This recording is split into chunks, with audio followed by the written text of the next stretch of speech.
চরম শত্রুতায় পরিণত ইরান যুক্তরাষ্ট্রের সম্পর্ক একসময় ছিল বন্ধুত্বের। দীর্ঘ সময়ের ছিল সেই বন্ধুত্ব, কিন্তু স্বার্থকেন্দ্রিক বৈশ্বিক রাজনীতিতে সম্পর্কের উত্থান পতন দিবারাত্রির মতো ঘটনা। আজ দুই দেশের এই মল্লযুদ্ধে মধ্যপ্রাচ্যের বিভিন্ন দেশ দুই শিবিরে বিভক্ত। উত্তেজনা বাড়ছে অন্য পারমাণবিক শক্তিধর দেশগুলোর মধ্যেও। এবার ইরানের পরমাণু কর্মসূচি নিয়ে বিশ্ব রাজনীতিতে নতুন উত্তেজনা সৃষ্টি হয়েছে। কিন্তু যুক্তরাষ্ট্রের সর্বোচ্চ চাপনীতির মুখেও ইরান নিজেদের অবস্থান শক্ত রেখেছে। সম্প্রতি দেশটির পররাষ্ট্রমন্ত্রী আব্বাস আরাকচি স্পষ্ট জানিয়ে দিয়েছেন, যুক্তরাষ্ট্র যদি তাদের চাপ ও নিষেধাজ্ঞার কৌশল অব্যাহত রাখে তাহলে কোনো আলোচনা সম্ভব নয়। তবে ইরান এখনও জেসিপিও চুক্তির অন্যান্য সদস্যদের সঙ্গে কূটনৈতিক আলোচনা চালিয়ে যাচ্ছে। ইরান ও মার্কিন যুক্তরাষ্ট্র এই দুই দেশের মাঝে বৈরিতার ইতিহাস আজ নতুন নয়। 1950-এর দশক থেকেই এই দুই দেশের সম্পর্ক জটিল থেকে জটিলতর হচ্ছে। 2018 সালে যুক্তরাষ্ট্র যখন একতরফাভাবে পরমাণু চুক্তি জ্যাকোবা থেকে বেরিয়ে আসে, তখন থেকেই ওয়াশিংটন তেহরান সম্পর্ক উত্তেজনার চরমে। ট্রাম্প প্রশাসনের একের পর এক নিষেধাজ্ঞার পরও ইরান তাদের পারমাণবিক কর্মসূচি চালিয়ে গেছে। এই বিষয়ে সাম্প্রতিক এক সাক্ষাৎকার আবারও আলোচনায় এসেছে, যেখানে ইরানের পররাষ্ট্রমন্ত্রী আব্বাস আরাকচি বলেছেন, আমরা আলোচনার জন্য প্রস্তুত, তবে শর্ত একটাই, চাপ ও হুমকি বন্ধ করতে হবে। তিনি উল্লেখ করেন যে ইরান কেবলমাত্র ফ্রান্স, জার্মানি, যুক্তরাজ্য, রাশিয়া এবং চীনের সঙ্গে আলোচনায় আগ্রহী, অর্থাৎ যুক্তরাষ্ট্রকে পুরোপুরি এড়িয়ে চলার কৌশল নিয়েছে তেহরান।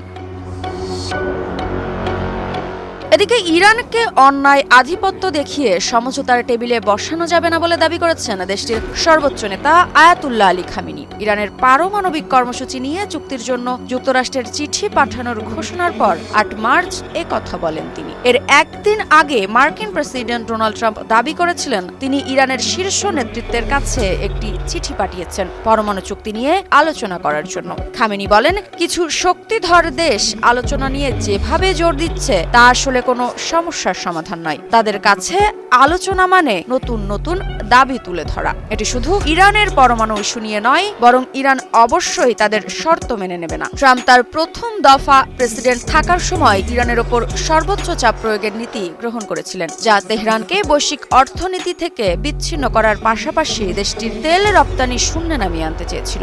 2017 থেকে 2021 সাল মেয়াদে ট্রাম্প ইরান ও বিশ্ব শক্তিদের মধ্যে স্বাক্ষরিত ঐতিহাসিক চুক্তি থেকে যুক্তরাষ্ট্রকে সরিয়ে নেয়, যা তেহরান পরমাণু কার্যক্রমের ওপর কঠোর বিধি নিষেধ আরোপ করেছিল এবং এর বিনিময়ে নিষেধাজ্ঞা শিথিল করেছিল। 2018 সালে ট্রাম্প চুক্তি থেকে বেরিয়ে এসে নিষেধাজ্ঞা পুনর্বহাল করলে ইরান সেই শর্ত লঙ্ঘন করে তার পারমাণবিক কর্মসূচি আরও সম্প্রসারিত করে।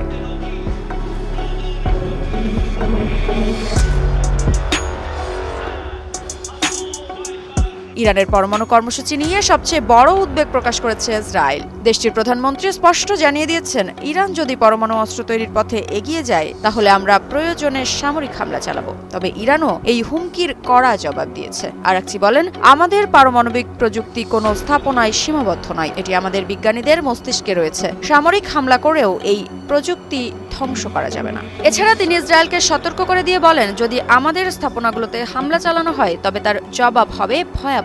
আমরা কঠোর প্রতিশোধ নিতে প্রস্তুত।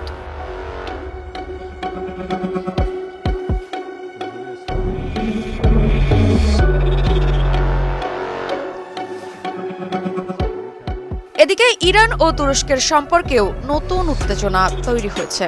তুরস্ক অভিযোগ করেছে যে ইরান মধ্যপ্রাচ্যে বিভিন্ন মিলিশিয়া গোষ্ঠীর মাধ্যমে অস্থিতিশীলতা ছড়াচ্ছে, যদিও ইরান এই অভিযোগ সরাসরি প্রত্যাখ্যান করেছে। আব্বাস আরাকচি বলেছেন, সিরিয়ায় অস্থিতিশীলতার জন্য তুরস্ক এবং অন্যান্য আঞ্চলিক শক্তিগুলোই দায়ী। আমরা কেবলমাত্র সিরিয়ার জনগণের স্বার্থ রক্ষার কাজ করছি। তবে রাজনৈতিক উত্তেজনা বাড়লেও দুই দেশ পারস্পরিক স্বার্থের কারণে সম্পর্ক বজায় রাখার চেষ্টা করছে। বিশ্লেষকরা মনে করছেন, মধ্যপ্রাচ্যে ইরান, যুক্তরাষ্ট্র, ইসরায়েল এবং তুরস্কের মধ্যকার চলমান উত্তেজনা যে কোনো সময় বড় ধরনের সংঘাতের রূপ নিতে পারে। বিশেষ করে ইসরায়েল ও ইরানের মধ্যে সামরিক উত্তেজনা এবং যুক্তরাষ্ট্রের নিষেধাজ্ঞা পরিস্থিতিকে আরও জটিল করে তুলেছে।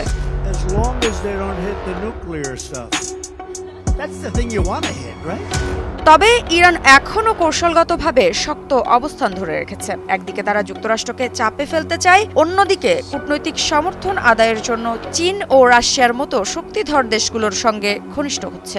পরিস্থিতি কোন দিকে মোড় নেবে তা নির্ভর করছে পরবর্তী কূটনৈতিক পদক্ষেপের উপর। তবে যদি বর্তমান উত্তেজনা অব্যাহত থাকে তাহলে মধ্যপ্রাচ্য জুড়ে সংঘাত আরও তীব্র হতে পারে, এটাই আশঙ্কা করছেন বিশ্লেষকরা। মৃত্তিকা বিশ্বাস, নিউজ 24।